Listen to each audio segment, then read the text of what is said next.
World news के sponsor हैं स्वागत, अदरक, लहसुन और मसाले 100% प्योर एंड हाइजीनिक। अस्सलाम वालेकुम, आदाब। मैं हूं खलील फरहाद। वर्ल्ड न्यूज़ की शुरुआत से पहले आपसे चंद बातें कहना चाहता हूं। हम सब ने लॉकडाउन का पिछला दौर भी देखा है और अब इस लॉकडाउन से भी गुजर रहे हैं। लॉकडाउन के पिछले दौर में हमने देखा कि न सिर्फ हैदराबाद बल्कि तेलंगाना भर में अहल खैर हजरात ने लॉकडाउन से परेशान न सिर्फ गरीब बल्कि हर तबके के अफराद की भरपूर मदद की। लेकिन इस मरतबा ऐसा कोई अमल देखने में नहीं आ रहा है या कम देखने में आ रहा है। हालांकि परेशान हाल अफराद के हालात वैसे ही हैं जिस तरह पिछले लॉकडाउन के दौरान थे। लोग वबा से घरों में बैठकर सिर्फ अपने अहल खाना, अपनी फैमिली की फिक्र कर रहे हैं। ऐसे लोग खुद गर्ज या सेल्फी से कम नहीं है। जो अहल खैर हजरात हैं वो कम अज़ कम अपने आस पड़ोस में ही सही उनकी मदद कर सकते हैं, क्योंकि ये वक्त की अहम ज़रूरत भी है और हालात का तकाजा भी। ख़ास तौर पर उन परेशान हाल हजरात की मदद करने के लिए आगे आएँ जिनका घर रोज़ाना कमाई पर चलता है, जैसे कि ऑटो रिक्शा चलाने वाले, सब्ज़ी बेचने वाले, छोटी मोटी किराना दुकानें चलाने वाले और ऐसे ही दूसरे अफराद। आप खुद सोचिए, बिना इनकम आखिर कैसे उनका घर चल रहा होगा। ज़्यादा दूर नहीं जा सकते तो कम से कम अपने घरों के अतराफ रहने वाले ऐसे लोगों की ज़रूर मदद करें। लॉकडाउन से परेशान हाल लोगों के पास रोज़ाना खाने के पैसे नहीं हैं, वो कर्ज लेने पर मजबूर हो गए हैं।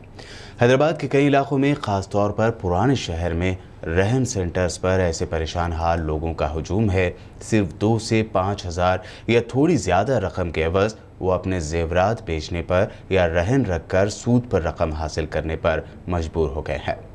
फ़लस्तीन और चीन के मुसलमानों के लिए हमने रो रो कर दुआएं की है, पूरे जज्बात उनके लिए रखे हैं। लेकिन हमारे ही शहर के ऐसे बहुत से मुस्तहक़ अफराद हैं जिनकी मदद करना ज़रूरी है। और ये भी याद रखें कि अल्लाह उनकी मदद ज़रूर करता है जो दूसरों की मदद करते हैं।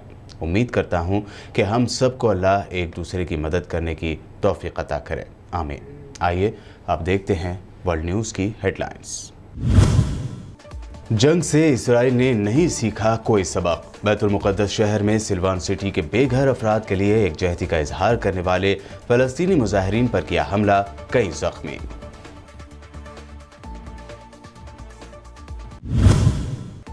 हमास की इसराइल को खुली धमकी, 11 रोज़ा जंग को बताया छोटी सी फौजी मार्च। जुल्म जारी रखा तो 1 मिनट में 200 से 300 किलोमीटर दूरी वाले सैकड़ों मिसाइल का निशाना बनेगा इसराइल।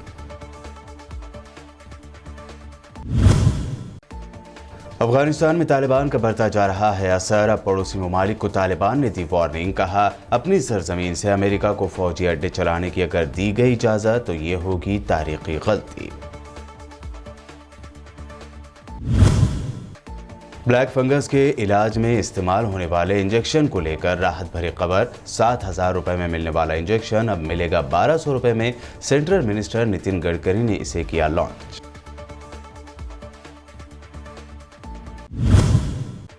अमेरिका की मशहूर कंपनी फाइजर ने अपनी वैक्सीन को बताया भारत के वेरिएंट के खिलाफ काफ़ी असरदार। मोदी सरकार से मांगा अप्रूवल। 12 साल से ज़्यादा उम्र के अफराद के लिए भी बताया काफ़ी महफूज।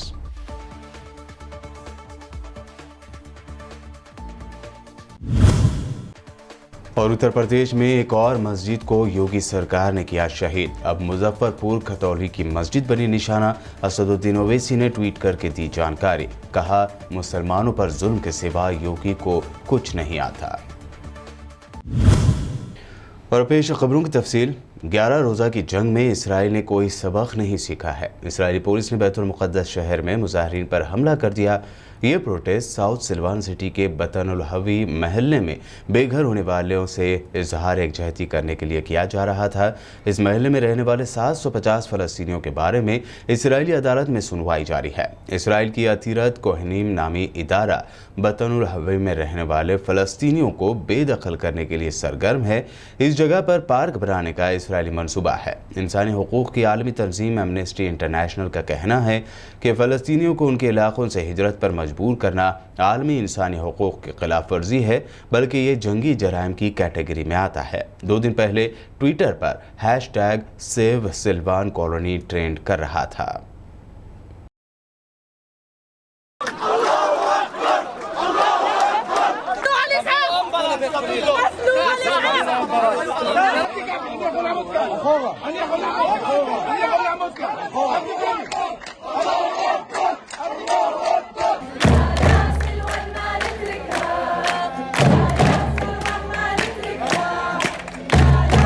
हमास ने इसराइल को धमकी दी है कि अगर वो फिर से जुल्म शुरू करेगा तो हमास की जानिब से 1 मिनट में 200 किलोमीटर तक मार करने वाले सैकड़ों मिसाइल फायर किए जा सकते हैं।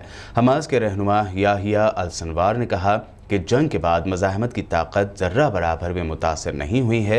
उनका कहना था कि हमास के पास इतनी ताकत है कि वो हर मिनट पर 100 से 200 किलोमीटर तक मार करने वाले सैकड़ों मिसाइल इसराइल पर मार सकता है और जंग के आखिरी मरहले में यानी लास्ट फेज में ये इम्कानात भी पैदा हो गए थे कि तिल अबीब की जानिब 300 किलोमीटर तक मार करने वाले मिसाइल फायर किए जाएं, लेकिन जंगबंदी का एहतराम करते हुए ये कार्रवाई रोक दी गई।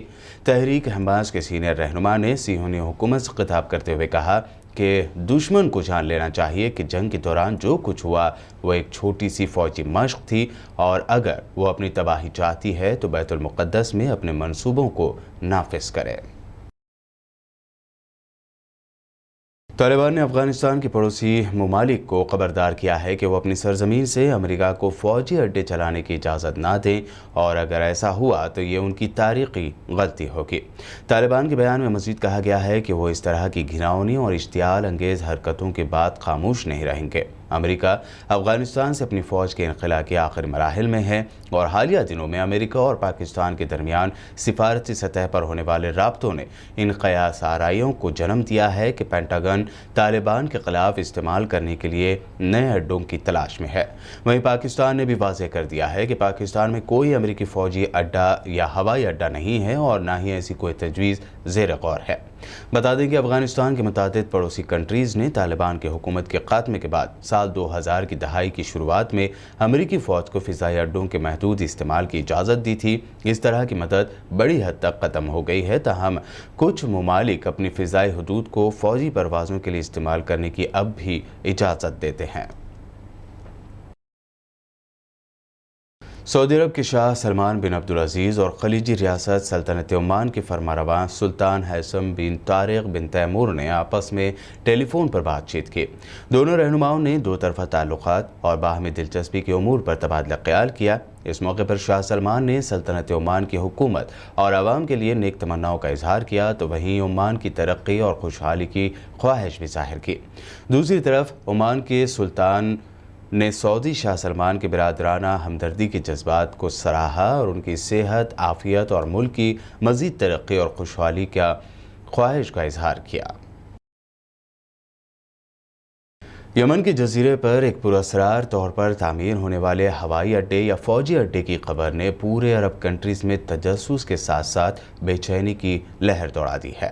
यमन के अहदेदारों ने इस रिपोर्ट के मंजर-ए-आम पर आने के बाद कई सवालात उठाए हैं। यमन की हुकूमत के एक आला अहदेदार ने रिपोर्ट की बुनियाद पर सवाल उठाया है कि क्या इस तामीर का ताल्लुक़ मुत्तहदा अरब अमारात यानी UAE से है। यमन के एक और सरकारी अहदेदार ने वाज़ेह तनकीद करते हुए कहा कि UAE यमन में सदर मंसूर हादी की हुकूमत को कमज़ोर कर रहा है।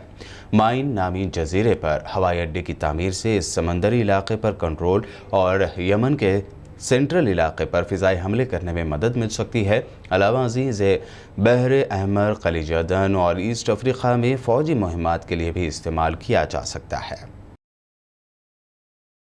BBC लंदन के हवाले से बताया गया है कि चीन के सूबे सिंकियांग में आर्टिफिशियल इंटेलिजेंस और फेस आइडेंटिटी का सिस्टम इस्तेमाल करने वाले कैमरों को उइग़ुर बाशिंदों पर इस्तेमाल करके उनके बदलते जज्बात को जांचने के लिए टेस्ट किया गया है। एक सॉफ्टवेयर इंजीनियर ने सूबे के पुलिस स्टेशंस में ऐसे सिस्टम लगाने का दावा किया है। इंसानी हकूक़ के एक वकील जिसे इन टेस्ट किए जाने के सबूत दिखाए गए थे, उन्होंने इस सिस्टम को इंतहाई चौंका देने वाला करार दिया है। कोरोना वायरस को लेकर अमेरिका और चीन फिर एक मरतबा आमने सामने आ गए हैं। कोरोना वायरस किसी जानवर से फैला या किसी लेबोरेटरी से, इस बारे में अमेरिका के सदर ने बड़ा फैसला लिया है। अमेरिका के सदर जो बाइडन ने इंटेलिजेंस इदारों को हिदायत दी है कि वो कोरोना वायरस फैलने के बारे में छानबीन की कोशिशें तेज़ करें और इस ज़िम्मन में 90 दिनों के अंदर तहक़ीक़ाती रिपोर्ट पेश करें। बाइडन ने कहा है कि कोविड-19 वबा की इब्तिदा के असल हक़ाइक़ जानने की ज़रूरत है। ख़ुसूसी तौर पर इस इम्कान से मुताल्लिक़ हतमी राय सामने आनी चाहिए कि आया कोरोना वायरस की शुरुआत हादिसाती तौर पर चीनी लेबॉरेटरी से हुई या फिर किसी जानवर से। कोरोना से सबसे ज़्यादा मुतासर होने वाला मुल्क अमेरिका कोरोना से हिफाजत के लिए वैक्सीन लगवाने में इस वक्त सबसे आगे है। अमेरिका में तकरीबन आधी आबादी को वैक्सीन का 1 डोज जबकि 35% आबादी को 2 डोज लगाए जा चुके हैं। मीडिया रिपोर्ट के मुताबिक सेहत के मामलात देखने वाले अमेरिकी महकमा सेहत के इदारे centre for disease control and prevention यानी CDC के मुताबिक अमेरिका भर में मजमूई तौर पर 29 करोड़ के करीब वैक्सीन डोज लगाए जा चुके हैं। नाइजीरिया में 160 से ज़्यादा मुसाफिरों को ले जाने वाली एक बड़ी कश्ती दरियाए नाइजर में डूबने के बाद 150 से ज़्यादा अफराद हलाक हो गए हैं।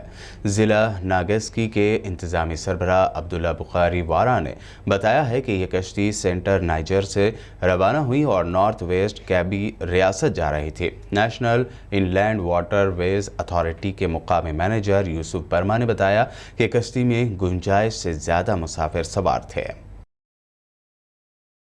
अमेरिका में फायरिंग के वाक़यात बढ़ते ही जा रहे हैं। अब अमेरिकी रियासत कैलिफोर्निया के इलाके सैन होजे में रेल सर्विस की एक तंसीब में फायरिंग से 8 अफराद हलाक और कई दूसरे ज़ख्मी हो गए हैं। पुलिस के मुताबिक सैन होजे में वाक़े वैली ट्रांसपोर्टेशन अथॉरिटी के करीब रेलगाड़ियों की मरम्मत और देखभाल के एक सेंटर में मीटिंग में मौजूद एक मुलाजिम ने फायरिंग कर दी जिसमें 8 लोगों की मौत हो गई। हमलावर ने खुद को भी गोली मार ली। बता दें कि इस साल यानी 2021 के दौरान फायरिंग के ऐसे वाक़यात में 86 अफराद हलाक हो चुके हैं। वर्ल्ड न्यूज़ में वक्त हुआ है एक शॉर्ट ब्रेक का। ब्रेक के बाद जल्द लौटेंगे और देखेंगे अहम नेशनल न्यूज़।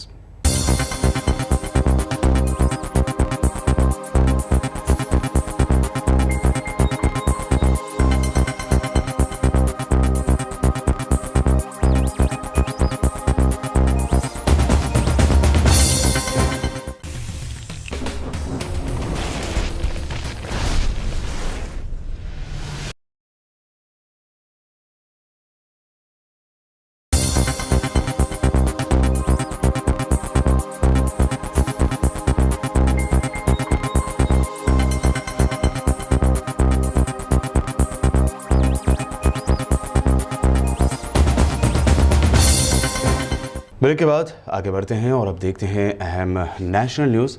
कोरोना वायरस के बहरान के दरमियान ब्लैक फंगस को बड़ा चैलेंज करार दिया जा रहा है। ऐसे में ब्लैक फंगस बीमारी के इलाज के लिए जिन्हें इंजेक्शंस की ज़रूरत पड़ रही है उन्हें फ़ॉरेन से भी लाया जा रहा है। इसी मसले पर आज दिल्ली हाई कोर्ट में सुनवाई है।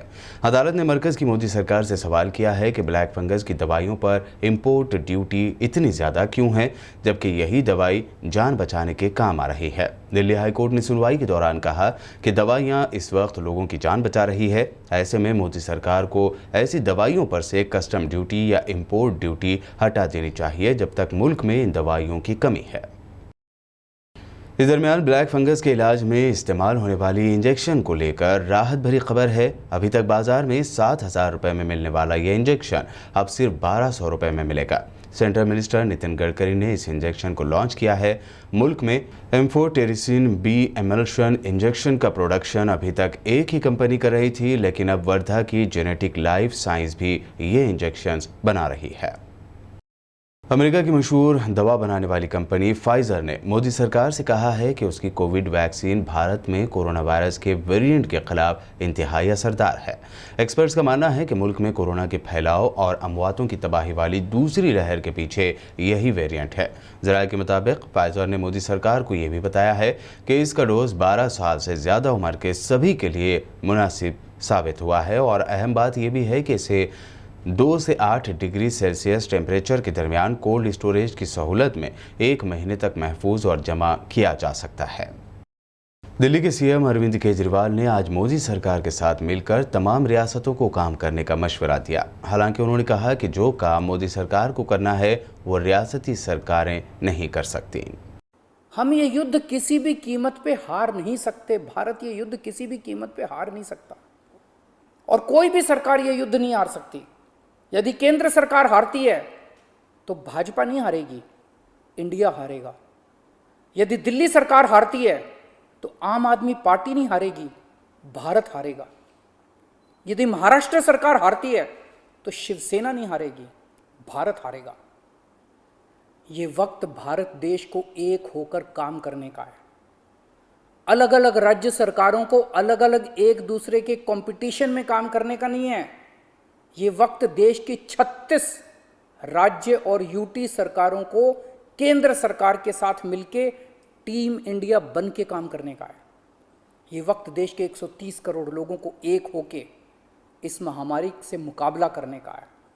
राहुल गांधी ने फिर एक मर्तबा मोदी सरकार पर जमकर तनकीद की है। राहुल गांधी ने आज अपने ट्वीट में लिखा कि मरकज़ की मोदी सरकार की फौकियत यानी प्रेफरेंस सोशल मीडिया और झूठी इमेज बनी हुई है, कि जबकि जनता यानी अवाम की फौकियत रिकॉर्ड तोड़ महंगाई में कमी और कोरोना वैक्सीन है। आगे राहुल गांधी ने लिखा कि ये कैसे अच्छे दिन है। मुल्क में रोज़ाना ही पेट्रोल और डीजल की कीमतों में इजाफे ने आम आदमी का बजट बिगाड़ दिया है। ऐसे में कई रियासतों में पेट्रोल की कीमतें 100 के करीब या 100 रुपये से ज़्यादा हो गई है। महाराष्ट्र के मिनिस्टर नवाब मलिक ने पेट्रोल और डीजल की बढ़ती कीमतों पर पीएम मोदी का एक पुराना वीडियो शेयर करते हुए ज़बरदस्त तंज किया है। उन्होंने अपने ट्वीट में लिखा कि साल 2015 में वज़ीर आज़म बोल रहे थे, मेरे नसीब से अगर पेट्रोल के दाम कम होते हैं तो अच्छा है। 2021 में पेट्रोल 100 रुपये के पार हो गया, अब किसका नसीब है। आगे नवाब मलिक ने लिखा कि बदनसीब जनता यानी बदनसीब अवाम। मुझे बताइए, पेट्रोल के दाम कम हुए कि नहीं हुए? ऐसे नहीं, पूरी ताकत से बताइए, पेट्रोल के दाम कम हुए कि नहीं हुए? डीजल के दाम कम हुए कि नहीं हुए? आपके जेब में थोड़ा बहुत पैसा बचने लगा कि नहीं बचने लगा? आपका फायदा हुआ कि नहीं हुआ? अब हमारे विरोधी लोग कहते हैं कि ये तो मोदी नसीब वाला है, इसलिए हुआ है। अब मुझे बताइए, आपको नसीब वाला चाहिए कि कम नसीब चाहिए? चलो भाई, मान लिया नसीब वाला है, लेकिन रुपया तो आपकी जेब में बचा ना। अगर मोदी का नसीब देश की जनता के काम आता है तो इससे बढ़िया नसीब की बात क्या होती है भाई।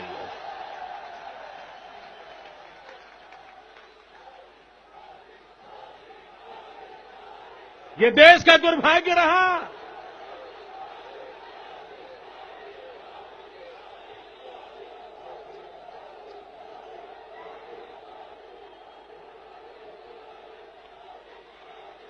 अगर नसीब के कारण पेट्रोल के दाम कम होते हैं, अगर नसीब के कारण डीजल के दाम कम होते हैं, अगर नसीब के कारण सामान्य मानवी के जेब के पैसे बच जाते हैं, तो फिर बदनसीब को लाने की जरूरत क्या है मेरे भाइयों। एमआईएम सुप्रीमो और हैदराबाद रुकने पार्लियामेंट बैरिस्टर असदुद्दीन ओवैसी ने आज एक ट्वीट करते हुए उत्तर प्रदेश में योगी सरकार के दौर में मस्जिद को शहीद करने का मामला उठाया। अपने ट्वीट में असदुद्दीन ओवैसी ने एक वीडियो शेयर किया है जो एक मस्जिद को शहीद किए जाने का है। इस वीडियो को शेयर करते हुए असदुद्दीन ओवैसी ने जानकारी दी कि उत्तर प्रदेश के खतौली मुजफ्फरनगर में मस्जिद को एसडीएम इंद्रकांत द्विवेदी ने शहीद कर दिया। मस्जिद वक्फ की ज़मीन पर बनाई गई थी। 5 महीनों से मस्जिद में नमाज अदा की जा रही थी। लॉकडाउन में भी नमाज पढ़ी जा रही थी। मस्जिद को शहीद करने से पहले मुतवल्ली से वक्फ के कागजात तक नहीं मांगे गए। दूसरे ट्वीट में असदुद्दीन ओवैसी ने मस्जिद के कागजात शेयर करते हुए लिखा कि हाईकोर्ट ने भी बाराबंकी की इस मस्जिद को मिस्मार करने पर और नमाजियों को बेदखल करने पर 31 मई तक रोक लगाई थी, लेकिन मुजफ्फरनगर में तो मस्जिद भी वक्फ के ज़मीन पर थी, फिर भी शहीद कर दी गई। अगले ट्वीट में असदुद्दीन ओवैसी ने लिखा कि जाहिर सी बात है कि यूपी के सीएम अपनी जिम्मेदारियों को संभाल नहीं पा रहे हैं। अस्पतालों में डॉक्टर का इंतजाम नहीं, नौजवान बेरोजगार बैठे हैं, लोगों को एहतराम से अंतिम संस्कार भी नसीब नहीं हो रहा है। मुसलमानों पर जुल्म करने के सिवाय सीएम को ज्यादा कुछ नहीं आता। अगर आप लोग हाथ मार रहे होते तो दीवार गिर गई होती।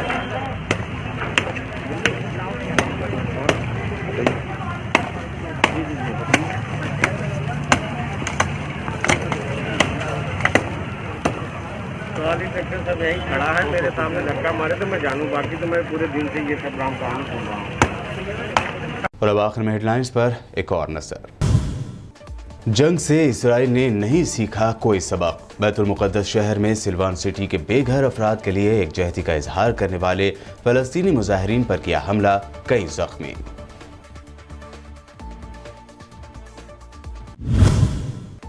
हमास की इसराइल को खुली धमकी, 11 रोजा जंग को बताया छोटी सी फौजी मार्च। जुल्म जारी रखा तो 1 मिनट में 200 से 300 किलोमीटर दूरी वाले सैकड़ों मिसाइल का निशाना बनेगा इसराइल।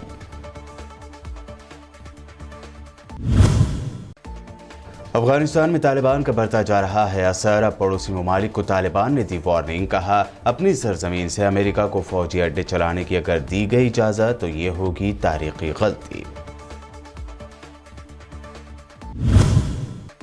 ब्लैक फंगस के इलाज में इस्तेमाल होने वाले इंजेक्शन को लेकर राहत भरी खबर। 7,000 रुपए में मिलने वाला इंजेक्शन अब मिलेगा 1,200 रुपए में। सेंट्रल मिनिस्टर नितिन गडकरी ने इसे किया लॉन्च।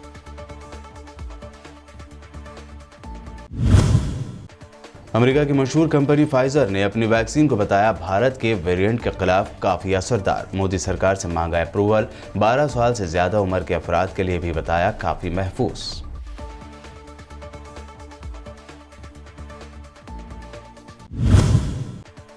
और उत्तर प्रदेश में एक और मस्जिद को योगी सरकार ने किया शहीद। अब मुजफ्फरपुर खतौली की मस्जिद बनी निशाना। असदुद्दीन ओवैसी ने ट्वीट करके दी जानकारी, कहा मुसलमानों पर जुल्म के सिवा योगी को कुछ नहीं आता। वर्ल्ड न्यूज़ में ये थी अब तक की अहम नेशनल और इंटरनेशनल न्यूज़। हमारे चैनल को सब्सक्राइब, लाइक और हमारे वीडियोज़ को शेयर ज़रूर करें। मज़ीद अपडेट्स के लिए देखते रहिए BPN चैनल।